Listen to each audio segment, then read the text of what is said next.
سلام ہو ان لوگوں پر جنہوں نے صحیح دین سکھایا، سلام ہو ان لوگوں پر جنہوں نے صحیح قرآن سکھایا، سلام ہو ان لوگوں پر کہ جنہوں نے صحیح طریقے سے اہل بیت کے بارے میں عقیدے بتائے ہیں، صحیح طریقے سے تعارف کرایا ہے۔ آج ہم یونیورسٹی کے چکر میں ہیں، کالجز کے چکر میں ہیں، اسکول کی پڑھائی اچھی ہو جائے، بہترین ٹیوٹر مل جائے، بہترین پڑھائی ہو، سب کچھ کی فکر ہے، لیکن اگر فکر نہیں ہے تو ہمارا بچہ بہترین قرآن پڑھ سکے، بہترین نماز سب پڑھ سکے، بہترین تلاوت کر سکے، کم از کم اتنا تو پڑھ سکے کہ جب قبر پہ آئے تو ایک فاتحہ پڑھ سکے، صلوات پڑھے محمد۔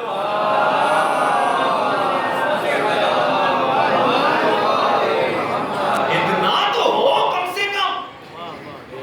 کیا قیامت کے دن بچے سے سوال ہوگا؟ وہ ایک الگ مرحلہ، لیکن سب سے پہلے باپ کے گریبان کو پکڑا جائے گا۔ تم نے اپنے بچے کو قرآن کی تعلیم کیوں نہیں دیا؟ تم نے نماز کیوں نہیں سکھایا؟ پروردگار ٹیوشن سے نہیں فرصت ملتی تھی، وہ ٹیوٹر آ جایا کرتا تھا، وہ جو ہے اسپورٹ مین آ جایا کرتا تھا، اسپورٹس کا جو ہے کیا نام ٹیچر آ جاتا تھا، وہ اسکول سے چھٹی نہیں۔ کیا سب چیز کے لیے وقت ملتا تھا؟ قرآن کے لیے وقت نہیں تھا؟ اب آئیے دیکھتے کہ اہل بیت کی سیرت کیا تھی، اہل بیت کا طریقہ کیا تھا۔ اہل بیت کے گھرانے میں طریقہ یہ تھا کہ سب سے پہلے بچے کو اگر کسی چیز کی تعلیم دی جاتی تھی وہ قرآن مجید کی، تفسیر قرآن کی، حدیث کی تعلیم دی جاتی تھی۔ اسی لیے اس گھر کا جو بچہ بھی ہوتا تھا وہ حافظ قرآن ہوا کرتا تھا۔ یہ نہ کہیں کہ اہل بیت یا طہار کے گھرانے کے بچے ہیں، معصومین کا الگ درجہ ہے، اور بھی تو ان کے گھر سے ریلیٹڈ ہیں، اور بھی تو بچے ان کے گھر میں ہیں، وہ 14 معصومین کی لسٹ میں تو نہیں ہے، لیکن کوئی ایسا شخص دکھا دے، کوئی ایسا بچہ دکھا دے کہ جو حافظ قرآن نہ ہو، جو محافظ قرآن نہ ہو، جو دین کا پابند نہ ہو، جو شریعت نہ جانتا ہو، جو تفسیر نہ جانتا ہو، جو حدیث نہ جانتا ہو۔ یہ اہل بیت کا میسج ہے، تم ہم سے محبت کرتے ہو تو ہماری محبت نور ہے، اس نور کو حاصل کرنا چاہتے ہو تو علم سے دوستی ضروری ہے، کیونکہ جاہل شخص کے دل میں ہمارا نور نہیں آ سکتا ہے، اگر عالم بنو گے تو یہ نور اہل بیت تمہارے دل میں آئے گا۔ سلام پڑھے محمد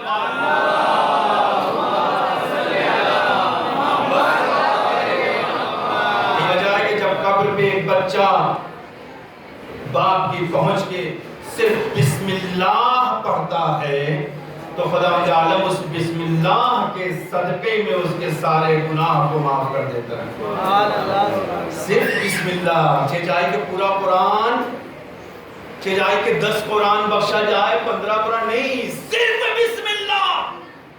آواز قدرت آتی ہے، میری رحمت کو یہ زیب نہیں دیتا کہ یہ بچہ بسم اللہ پڑھے، میرا نام لے، میرا ذکر کرے اور اس کے باپ پر عذاب نازل ہو۔ صرف حدیث یہاں تک نہیں ہے، بلکہ حدیث اور آگے بڑھتی ہے، میری قدرت کے خلاف ہے، میری رحمت کے خلاف ہو، تو اس باپ کی تو بخشش ہو جائے، اس کے اڑوس پڑوس میں رہنے والے مردگان کی بخشش نہ ہو، بلکہ جتنے لوگ بھی اس کے پاس مدفون ہوتے ہیں اس کے وسیلے سے ان کو بھی بخش دیا جاتا ہے۔ ایک بسم اللہ کی برکت، اللہ اکبر، کتنا پاورفل ہے بسم اللہ۔ اگر کوئی سورہ ہم کی تلاوت کرے، کوئی سورہ توحید کی تلاوت کرے، آج ہم لوگ دفن کرنے کے بعد بھاگنے کی سب سے بڑی جلدی ہوتی ہے، بھاگو جلدی چلو، کام میں جانا ہے، ادھر جانا ہے، ادھر جانا، جبکہ روایت کیا کہتی ہے؟ سنو میرے عزیزو، میرے جوانوں کی زیادہ جلدی ہوتی ہے، میں اپنے بزرگوں سے معذرت کے ساتھ، جوانوں کو سب سے زیادہ جلدی ہوتی بھاگنے کی۔ ارے مولانا جلدی کریں، تلقین پڑے بس بھاگنا ہے مجھے، ہاں چلے جانا ہے، کس لیے جانا ہے؟ ارے یہاں جانا ہے، وہاں جانا ہے، کتنی دیر کے لیے؟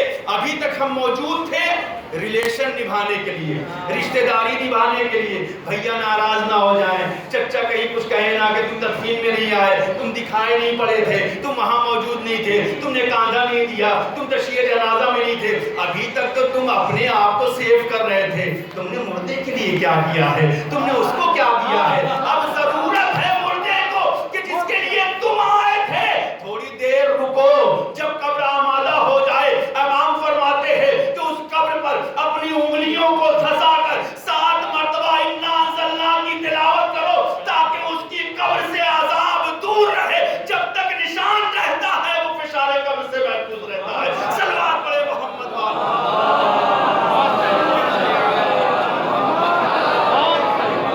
سارے کام کرتے میں اپنی بتا رہا ہوں، آپ لوگ کچھ میں نہیں کر رہا ہوں، سوری، بہت معذرت کے ساتھ میں اپنی بات کر رہا ہوں. بہت زیادہ دکھانا ہوا محبت، اپنا اظہار کرنا ہوا تو کیا کریں گے؟ ایک گلدستہ لے کر آئیں گے پھولوں کا، لا کے قبر پہ ڈال دیا. میں اپنی اصلاح کے لیے کہہ رہا ہوں، بہت اچھی بات ہے لا کے ڈال رہے ہیں، کوئی معذرت نہیں، کوئی اس میں شکایت نہیں. میرا ایک سوال ہے مولانا یونس حیدر سے، یونس تم نے یہ جو پھول لا کے ڈالے ہیں قبر والے کو کتنا ثواب پہنچا؟ اللہ اکبر، مجھے اس کا جواب دیجئے گا. یہ پھول جو لا کر ڈالا دکھانے کے لیے، اچھا لگنے کے لیے ڈالا، قبر صاحب قبر کو کتنا ثواب پہنچا؟ کاش وہی تھوڑی دیر بیٹھ کر ہم نے وہاں تلاوت کر دیا ہوتا، یا مرحوم کی طرف سے اتنے ہی پیسے کو صدقہ کر دیا ہوتا، کسی کی ضرورت کو پوری کر دیا ہوتا، کسی فقیر کو کھانا کھلا دیا ہوتا. یقین جانے اس کا کئی گنا ثواب زیادہ ملتا جو پھول چڑھانے سے مل رہا. صلوات پڑھے محمد وآل محمد.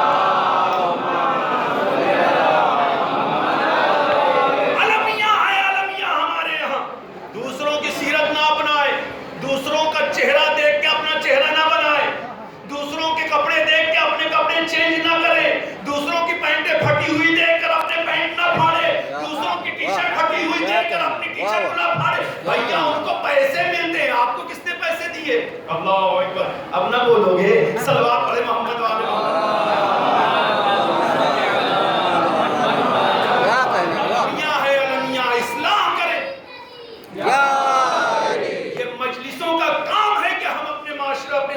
کی اصلاح کریں. اور ضروری ہے اپنے اندر چینجنگ لائیں. ہم اگر ہم مجلسوں کے ذریعے سے چینجنگ نہیں لا رہے ہیں تو یقین جانیے ثواب اپنی جگہ، مجلسوں کا کیا فائدہ ہوگا؟ ایک عالم کے بیان کا کیا فائدہ ہوگا؟ میں تو ایک چھوٹا سا طالب علم ہوں. عزیزو، المیہ یہاں تک آ گیا ہے کہ آج جھوٹ کو اتنا سچ کہا گیا، اتنا سچ کہا گیا کہ جھوٹ کو جھوٹ کہنے والا جھوٹا ہے. نہیں سمجھے بات؟ بے غیریت کو اتنا اچھا کہا گیا، اتنا اچھا کہا گیا کہ اگر آپ نے بھولے سے کسی کو بے غیرت کہہ دیا تو آپ بے غیرت ہیں، وہ اچھا ہے. اور کہوں بے حجابیت کو اتنا اچھا کہا گیا، اتنا اچھا کہا گیا کہ لوگوں کے پورے کپڑے اتر گئے. پھر سے آج ہم پتھر والے زمانے میں چلے گئے کہ جب پتھر کے زمانے کے لوگوں کو شعور نہیں تھا، انہیں پتا نہیں تھا کہ اپنی کیسے حفاظت کی جائے، تو وہ پتوں سے اپنے بدن کو ڈھانک لیا کرتے تھے. اب میں منبر کی حفاظت کے لیے، اس کے احترام کے لیے ان جملوں کا استعمال نہیں کروں گا. آج بھی وہ دور آ گیا ہے کہ ہم وہی کام کر رہے ہیں. آج معاشرے کو دیکھیے کہاں جا رہا ہے، کس سوسائٹی میں ہم زندگی لے کر رہے ہیں، کہاں ہم سانسیں لے رہے ہیں. کوئی غلط کو غلط کہنے والا نہیں ہے، برے کو برا کہنے کی جرت کسی میں نہیں ہے. اگر جو برے کو برا کہے وہ برا ہو سکتا ہے، اس کی کوئی برائی نہیں کرے گا. آج اس معاشرے میں ہم پہنچ چکے ہیں. المیہ اس سے بڑا ہے. میں تو دوسروں کی بات چھوڑیے، اپنی بات کروں. آج امام بارگاہوں میں ہم آتے ہیں حاجت طلب کرنے کے لیے نہیں، احترام کے لیے نہیں، مولا سے عقیدت کے لیے نہیں، محبت میں نہیں. قبرستان پہ جاتے ہیں ثواب کی خاطر نہیں، وہاں عقیدت کے لیے نہیں. ہمارا حال بھی دوسری قوموں کی طرح ہو گیا. دوسری قوموں کو دیکھا ہے آپ نے کیا ہوتا ہے؟ روڈ پر اگر ایک پتھر پڑا ہوا ہے تو کس حالت میں بھی جا رہے ہو وہیں تھوڑی دیر رک کر کیا کرتے ہیں؟ تھوڑی دیر. بس ان کا دین اور مذہب بس اتنا ہی ہے، اتنی ہی دیر کا ہے، اتنی سیکنڈ کا، جتنی دیر وہ رک گئے تھے. پتھر مل گیا، بس وہاں پہ کیا کیا، تھوڑی دیر رک کر اس کے بعد دین ختم، مذہب ختم، ریلیجن ختم ہو گیا، سارے شریعت ختم. آج ہمارے یہاں بھی یہی ہے، نہ پردہ سر پہ ہوتا ہے، نہ ڈھنگ کا لباس ہوتا ہے. آج درگاہوں پہ چلے آتے ہیں، امام باڑوں میں چلے آ رہے ہیں، قبرستانوں میں چلے آ رہے ہیں، تھوڑی دیر کے لیے کھڑے یا مولا یا مولا، یا دین بس یہیں تک تھا، اس کے بعد دین ختم ہو گیا. اب کون سا دین ہے؟ اب ان سے نہ کہیے کہ سر پہ چادر رکھے، ان سے نہ کہیے کہ جھوٹ نہ بولے، ان سے مت کہیے کہ غیبت نہ کرے، کیونکہ اگر آپ نے کہہ دیا تو آپ برے ہیں، وہ برا نہیں ہے. سلوات پڑھے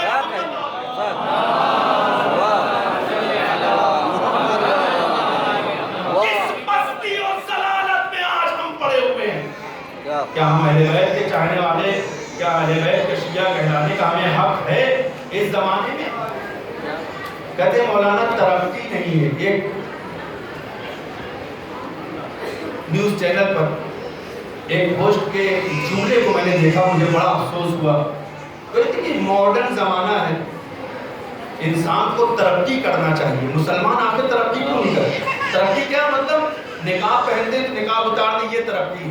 بڑی توجہ، میرے ذہن میں ایک جملہ ہے، میں نے کہا ترقی ہی اگر کہا جاتا ہے تو جو پتھر کے زمانے کے انسان تھے ان کے پاس لباس نہیں تھا، انہوں نے ترقی کیا تو انہوں نے پتھر کی جگہ، انہوں نے اس ننگے پن کی جگہ انہوں نے پتوں کا استعمال کیا، یہ تھا ماڈرن، پتوں کا استعمال کیا۔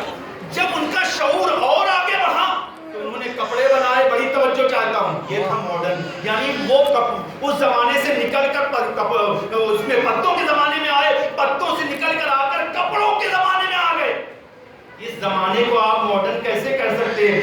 جو تہذیب شدہ انسان تھا، جو لباس میں انسان تھا، جو کپڑے پہنے ہوئے انسان تھا، وہ کپڑے اتار دے تو اسے ماڈرن کہا جائے گا، یا اچھے اور کپڑے پہنے تو اسے ماڈرن کہا جائے گا؟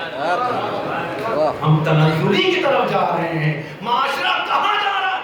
ہمیں اپنی اصلاح، اپنی بہنوں کی حفاظت کی ضرورت ہے، اپنے بھائیوں کے عقیدے کو سلامت رکھنے کی ضرورت ہے، اپنے گھر کو سنبھالنے کی ضرورت ہے۔ اگر ہم اہل بیت کے چاہنے والے یہ نہ کہیں اہل بیت نے قیامت تک کے لیے احکام بیان کیے، اگر ان کی شریعت پر عمل کیا جائے، ان کی پیروی کی جائے، کسی بھی زمانے میں وہ زندگی گزار رہا ہو اسے نقصان نہیں ہو سکتا، اس کی گارنٹی اہل بیت کے لیے ہے۔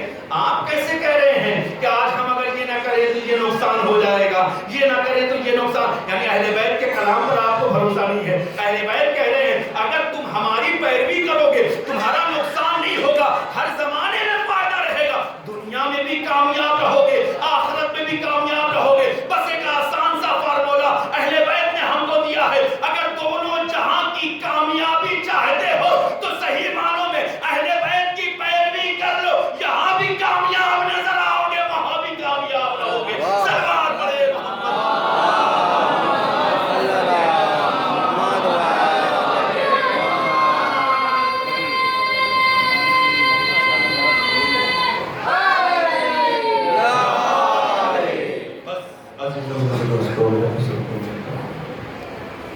دعا کیا کریں ماہ شعبان کا یعنی رسول اسلام کا مہینہ، رسول نے کہا یہ میرا مہینہ ہے، اس مہینے میں کئی نسبتیں ہیں، ہمیں اکثر مہینوں میں ایک عید ملتی ہے، اس مہینے میں ہمیں بہت سی عیدیں ملی، جناب زینب کی ولادت، جناب قاسم کی ولادت، جناب علی اکبر کی ولادت، جناب مولا حسین کی ولادت، اور سب سے بڑی ولادت منجی عالم بشریت کی ولادت۔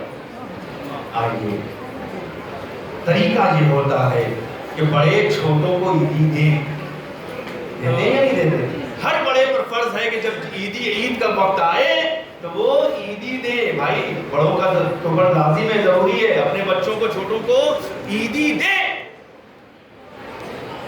سب پر لازم، تاکہ خوشیاں اور بڑھ جائیں۔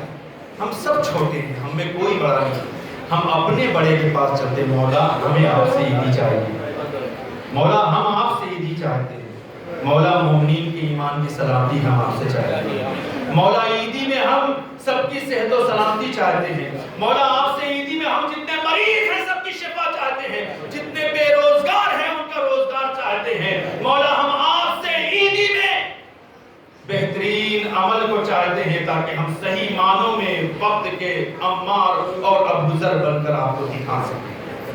مولا ہم عیدی میں چاہتے ہیں کہ مولا بہت ہو چکا، آپ بات چاہیے، مولا اب برداشت نہیں، زمانہ بہت ہمیں ستا رہا ہے، مولا بڑا برا شور زمانہ، ماہ شعبان ہے، رسول کا مہینہ مخصوص ہے، نمازیں فراموش نہ کریں، دعائیں فراموش نہ کریں، ایک ہی مرتبہ صحیح کم از کم پڑھیں، امام نے دعائیں تعلیم دی ہیں، ایک ہی مرتبہ صحیح امام حسین کی زیارت پڑھیں، کم از کم لائف میں ہماری یہ فہرست میں لکھا جا سکے کہ ہم زائر حسین ہیں۔ وہ جملہ بہت سے لوگ کربلا چلے جاتے ہیں، بہت سے لوگ کربلا نہیں پہنچ پاتے ہیں، لیکن جو کربلا گئے ان کو بھی سلام، جو کربلا نہیں جا سکے ان کو بھی سلام۔ حسین ہر ایک کے پاس آتا ہے، چاہے آپ کربلا جائیں چاہے نہ جا سکے، اگر دل کی گہرائی سے کہیں پر بیٹھے بیٹھے فرش عطا سے کہے السلام علیک یا عبد اللہ، السلام علیک یا ابن رسول اللہ۔ حسین آپ کی زیارت کے لیے آتا، روایت میں نے دیکھا جب روح قبض ہونے کا وقت آتا ہے نا، جو بندہ حسین کی برابر زیارت پڑھتا ہے، جہاں مولائے متقیان ہوتے ہیں نا، وہیں ابا عبداللہ الحسین سامنے کھڑے ہوتے ہیں، کہتے ہیں بابا جان یہ میرا چاہنے والا ہے، میرا عزادار ہے، میرا نوحہ خان ہے، میرا مرثیہ خان ہے، میرا رضا خانے کو سجانے والا ہے، یہ زری بنانے والا مولا آقا میرے بابا، اس کی شفاعت کی ذمہ داری لے۔ ہاں زدار روایت کہتی ہے ولی مسکراتے بیٹا حسین اگر تو نے شفاعت کر دیا تو ہماری بھی شفاعت ہے۔ ہاں زدار مرنے والا جو ہوتا ہے آپ نے دیکھا اس کی آنکھیں